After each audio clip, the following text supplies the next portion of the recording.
Сайн байцгаана уу guys. Жижиг зүүнэм YouTube channel дахин тавтан орол. Бид өнөөдөр 1 сарын 29-нд нэмэгдсэн 3 шинэ ажлуудын тухай ярилцах болно. Энэ ажлууд нь Mentions DLC гаргахад зөв тоглоомны файлд нэмэгдсэн байсан ч гэсэн Rockstar энэ дөрөвдөд биднэрт дэмж өгсөн. За эхний ажил нь сонин зөөгч, дараа нь галуун трагч, мөн ачигч гэсэн 3 шинэ ажил нэмэгдсэн байгаа.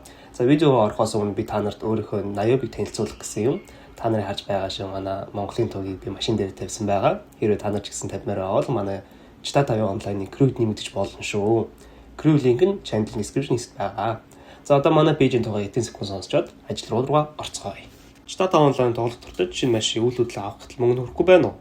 Тэгвэл манай пэйж ороод үзээрэй. Манай бүх төрлийн консол, PC үйлдвэрүүд дээр хямд хурдан чанартай бустийг санал болгож байна шүү.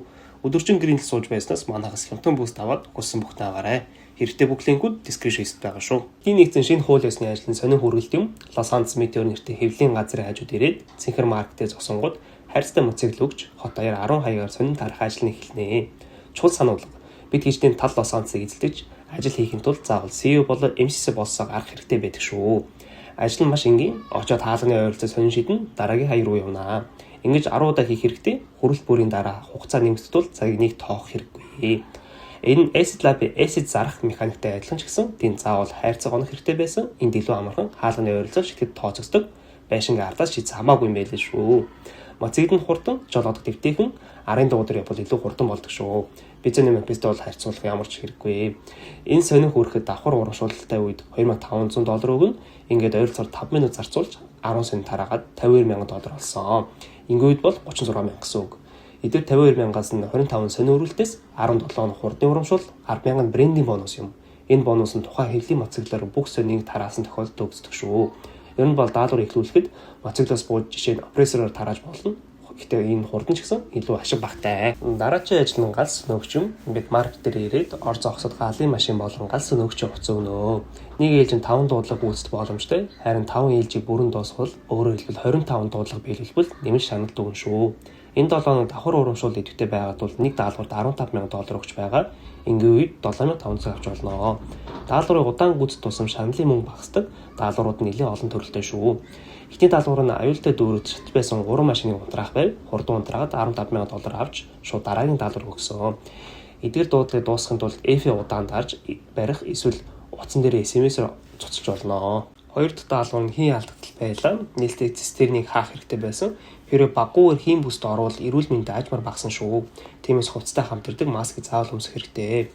Хаах крантыг хурдан олоод бүгдийг нь хаасан. Дараа нь ашиг буурахаас өмнө машин руу хурдан гүйж очих шаардлагатай шүү.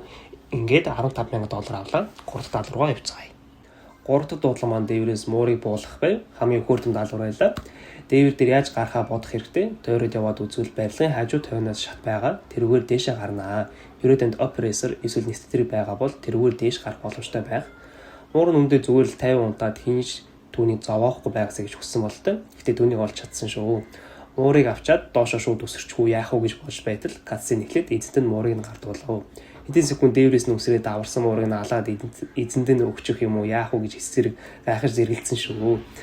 Магадгүй муур зүгээр л амархаа өссөн байх. Харин эзэн нь муураа зүгээр сэрээгээд дээврээс буулгасныхаа төлөө $14,250 төлсөн бололтой. Ингээд машиндаа сууж дараагийн дуудлага руу явцгаая. За дараагийн дуудлага нь хог унтраах байв. Надаас нэлээд хол зайтай байсан учраас төлбөр нь баг зэрэг багасаад $14,625 авлаа. За дараагийн дуудлага руу явцгаая. Дараагийн дуудлага хотын өөрөөс шатаж байсан байшин байв. Үүнийг унтраахад хамгийн их хугацаа орсон. Учир нь эхэндээ дээврийг дээрээс нь унтраах хэрэгтэй гэж бодсон ч үндэ галт цонхоор асч байсан. Тиймээс үргэлж цонхтуудыг унтраах нь илүү хурдан байдаг юм байлээ шүү. Байшин унтраасны дараа 5 даалгавар дуусч ажил автоматар хаагдлаа. 5 дуудлага гүйцэтгэж нийт $73,500 олсон. Давхар урамшуулалттай үед дээд тал нь $75,000. Харин ингийн үед 5 дуудлага дээд ашиг нь $37,500 шүү. Энэ нэм хүрээлтийн ажлаар олж болдог дээд хэмжээтэй адилхан юм. 3 дахь хууль ёсны ажил бол ачигч машины жолооч юм. Ажигчдын хувцас өмсөд ачигч машин суугаад 15 ачаа конвертер тавинаа. 3 тавцаа ачаад бууж, товч дарж багцыг хийлгэн шүү. Ингэж нийт 5 багц хийлгэнэ. Эхний удаад нэг их анхаарал хандуулаагүй тааралцаа ачааг ачиж дуусаад $48,000 олсон. Ингийн үед бол $24,000 гэсэн үг. Харин бонус авахын тулд ижил төрлийн ачааг багцлах хэрэгтэй гэдгийг дараа нь ойлгосон. 5 багц тус бүрт 3 ижил төрлийн ачаа байх ёстой. Мөн шөнийн ээлж урамшуул гэж бий шүү. Дараа нь шөнийн ээлжээр 5 ижил багцыг бүрдүүлэхээр шийдсэн. Энэ тийм ч хэцүү биш байв. Эхлээд табака, дараа нь үнэт идэл, дараа нь аюулгүй ачаа, дараа нь хуурамч бараа, хамгийн сүүл нь эртний идэл. Ингээд бонус нь 20,000 болж нийт $72,000 авсан. Энд хамгийн сонирхолтой нь ижил ачаа хайх, ачжийн сэргийг зөв тааруулах, саад болж байгаа зүйлсийг зайлуулах, гацхаас сэргийлж зөв маниурлах явдал юм. Мөн илүү ашиг олохын тулд зөвхөн шөнө ажиллах хэрэгтэй. Ер нь эдгээр ажлуудаар их мөнгө олно гэж байхгүй ч гэсэн тоглоомын агуулгыг илүү төрөлжүүлж өгсөн. 3 шинэ хууль ёсны ажлууд нь сонирхолтой. Гал сониогчийн ажил нь төрөл бүрийн нөхцөлөд таарна. Сонио хөрөлт хурдан бөгөөд ингийн харин ачигчийн ажил хамгийн төвөгтэй байлаа. Шинэ өндөр орлоготой ажил нэмэгдээгүй ч хуучин ажлуудыг илүү сонирхолтой болгосон.